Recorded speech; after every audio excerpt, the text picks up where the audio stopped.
KPK yang menjadi macan ompong menghadapi Anies Baswedan.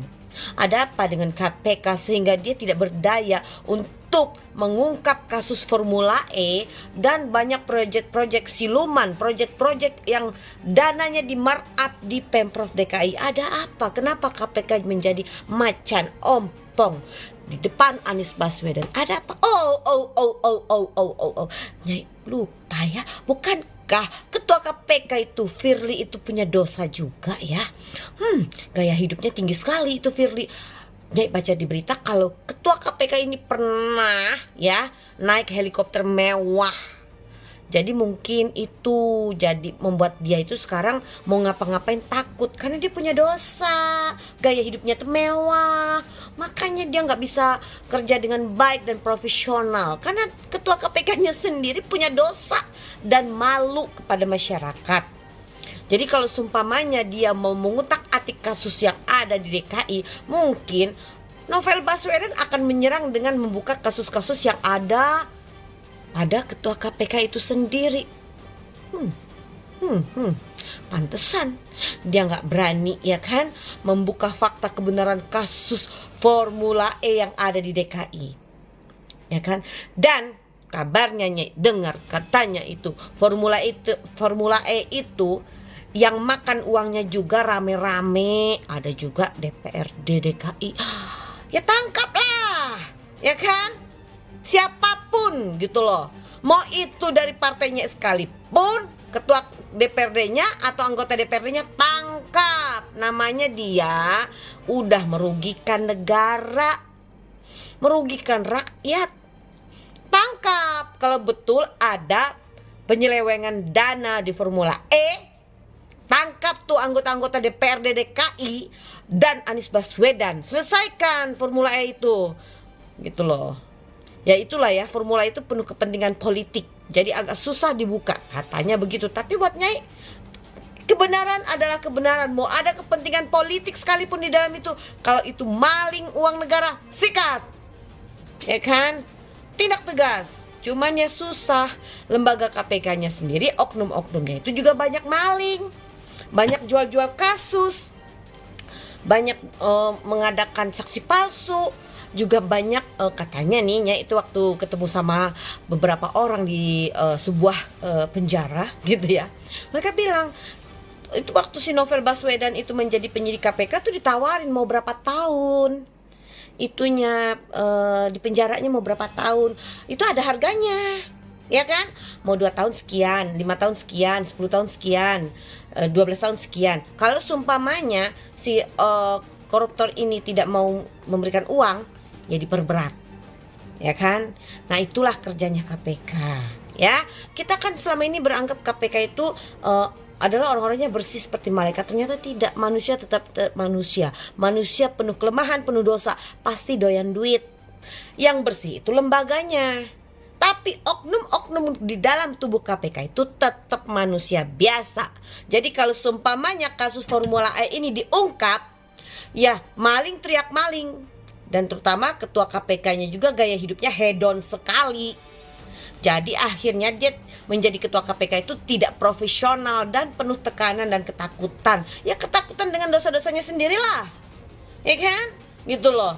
Coba kalau ketua KPK-nya itu dari kalangan yang sipil atau kalangan profesional yang tidak punya kepentingan, yang orangnya amanah, ya kan? Mungkin ya penegakan hukum atau tindakan membasmi korupsi di negara ini bisa dilaksanakan dengan baik, gitu loh. Tapi sekali lagi ketua KPK kita kan dari Polesong, ya kan? Udah tahu kan polisi seperti apa, dosanya juga banyak, ya gak?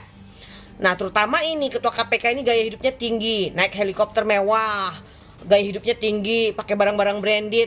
Ya orang akan bertanya, emang berapa sih gaji dia waktu jadi polisi dan berapa waktu gaji dia waktu jadi ketua KPK? Orang akan ngitung, makanya akhirnya dia jadi melempem, jadi macan ompong. KPK jadi macan ompong menghadapi kasus-kasus yang ada di Pemprov DKI. Itulah yang terjadi karena apa? saling menggigit satu sama lain.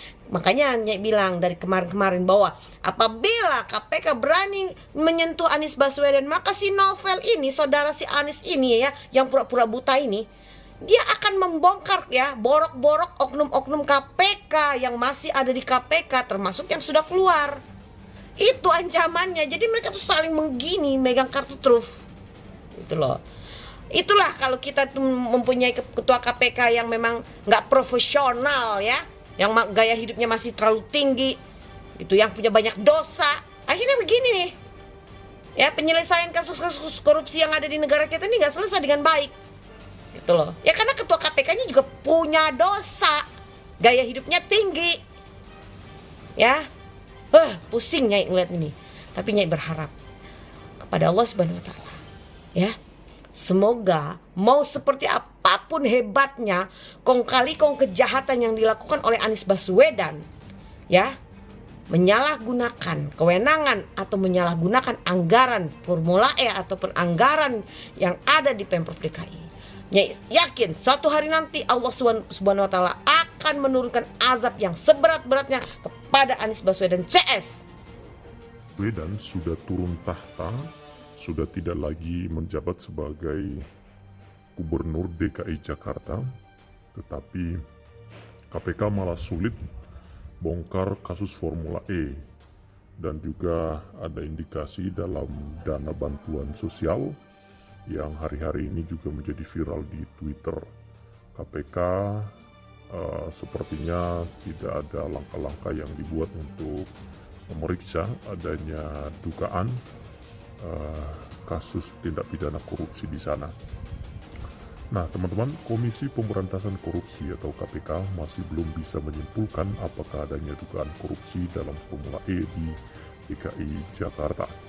Pihaknya mengatakan kesulitan dalam memanggil beberapa pihak untuk dimintai keterangan terkait dengan kasus tersebut karena perkara masih di tahap penyelidikan. KPK mengatakan tak bisa memaksakan mereka untuk datang, terlebih jika mereka bukanlah berasal dari elemen pemerintahan. Kalau aparat pemerintah negara dipanggil nggak datang, kami laporkan ke atasannya, ujar Wakil Ketua KPK Alexander Marwata pada Rabu 21 Desember 2022 yang lalu. Namun akan sulit menggunakan strategi yang sama jika pihak yang dipanggil itu berasal dari swasta. Karena itu KPK memakai cara-cara lain. Karena sifatnya kalau yang dipanggil swasta masih volunteer bukan atau sukarelawan imbuhnya. KPK sebelumnya telah meminta keterangan dari sejumlah pihak, salah satu pihak yang diperiksa yakni mantan Gubernur DKI Jakarta Anies Baswedan itu. Lalu pemeriksaan tersebut untuk mengumpulkan bahan data dan keterangan informasi yang diperlukan penyidik. Anies dimintai keterangan soal dasar penggunaan APBD untuk penyelenggaraan Formula E. Sebetulnya dana APBD sejatinya tidak dapat dipergunakan untuk kegiatan bisnis, apalagi komitmen fee yang telah dibayarkan oleh Pemprov DKI untuk penyelenggaraan selama 3 tahun. Sementara masa jabatan Anies Baswedan sebagai Gubernur DKI Jakarta sudah berakhir pada Oktober 2022 kemarin. Selain Anies, KPK juga telah meminta keterangan Ketua DPRD Jakarta Prasetyo Edy Marsudi dan Direktur Utama Jakpro Widi Amanasto. Ya, tentu ini menjadi lebih sulit karena nanti kalau diperiksa adanya isu bahwa ada diskriminasi terhadap Anies Baswedan sebagai bakal calon presiden, ya. Jadi ini nanti lebih kepada tuduhan mengada-ngada, ya. Apa yang disampaikan oleh Dewi Tanjung itu juga menjadi sebuah tanda tanya kita, apakah benar adanya ada nggak kebenaran dalam opini itu. Tapi salut sebagai seorang perempuan luar biasa, Dewi Tanjung berani menyuarakan apa yang menjadi opininya di publik. Dan apa ya, kalau dipikir-pikir ya masuk akal gitu ya apa yang disampaikannya.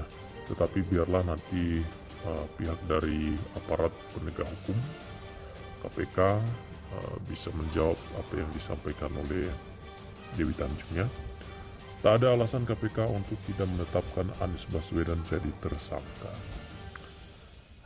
Sebagai lembaga negara Komisi Pemberantasan Korupsi, KPK jangan terjebak dan takut dengan pressure ataupun lobby-lobby politik dalam menuntaskan dugaan korupsi Formula E. Terlebih saat ini dibangun opini bahwa kasus Formula E hanya sebatas masalah administrasi.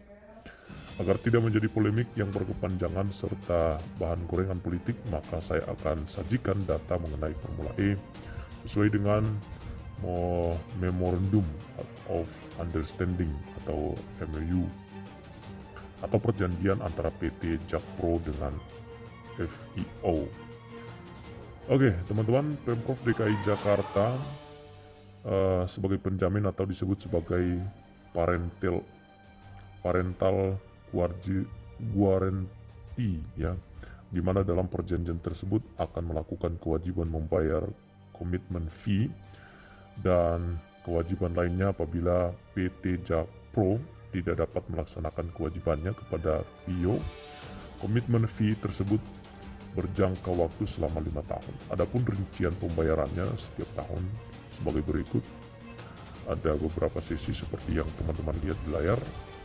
Sesi 2019 itu per 2020 20 apa itu US ya, US dollar 20 juta ya. Lalu di 2020 per 2021 22 juta US. Banyak banget itu tandanya apa itu. Lalu sampai di 2024 nanti total keseluruhan 5 sesi sebesar 122 juta 102 ribu. Oke. 120 juta 102 ribu euro. Oh, itu tanda euro ya, sorry, saya kurang ngerti tentang tanda itu. Bila dirupiahkan dengan asumsi 1 euro Rp 18.000, maka total keseluruhan sesi equivalent sebesar value-nya itu 2 besar banget ini ya. Oke, di samping itu 35 juta euro. Luar biasa besarnya teman-teman. Jadi itu perjanjian MOU yang ditandatangani oleh Direktur Utama PT Jakpro yang menyatakan bahwa Pemprov DKI Jakarta sebagai penjamin parental guarantee atas pelaksanaan Formula E di Jakarta sesuai dengan dokumen yang diterima Badan Pemeriksaan Keuangan BPK. Belum ditemukan adanya persetujuan oleh DPRD DKI Jakarta terkait perjanjian MOU yang menyatakan bahwa Pemprov DKI Jakarta sebagai penjamin. Pemprov DKI Jakarta belum membayar pajak penghasilan dan PPN jasa luar negeri sebagai sesuai dengan Undang-Undang Nomor 7 Tahun 1983 tentang pajak penghasilan, yang mana pasal 26 menyatakan atas penghasilan tersebut di bawah ini dengan nama dan dalam bentuk apapun yang dibayarkan disediakan untuk dibayarkan atau telah jatuh tempo pembayarannya oleh Badan Pemeriksaan subjek pajak dalam negeri, penyelenggaraan dan seterusnya. Jadi teman-teman, ini rumit sekali untuk melakukan perhitungan ini, tapi indikasi korupsi ini jelas ada dan ini yang perlu diteliti oleh KPK. Kalau memang betul ada korupsi di sana, ya ditangkap aja begitu ya.